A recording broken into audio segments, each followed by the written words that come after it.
In the agreement signed between Iran and 6 world powers in the early hours of Sunday morning, Tehran has committed to curbing its nuclear activities in exchange for limited and gradual sanctions relief. Delano D'Souza has more on the details of the deal.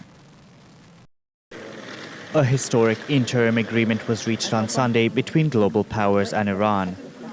A first step considered important before negotiators can pursue a more comprehensive deal to preserve peace and security.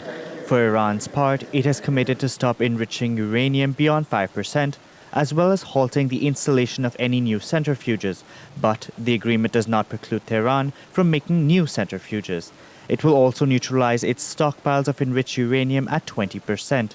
Iran has agreed to allow the UN's nuclear watchdog to intrusively monitor its nuclear program. The IAEA will be permitted to visit the Natanz and Fordo enrichment facilities daily to monitor footage from surveillance cameras. Lastly, Iran committed to stop further advances at its Arak nuclear reactor, halting plutonium production in its tracks, a sticking point for the French. In exchange, the P5+1 has agreed not to impose any new sanctions on Iran for the next 6 months if Tehran sticks to its commitments. Also, if the Islamic Republic holds up its end of the bargain, the US has agreed to provide $6 to $7 billion in sanctions relief, $4.2 billion from oil revenue. The deal has recognized Iran's right to civilian nuclear energy, but it excludes all access to a nuclear weapon.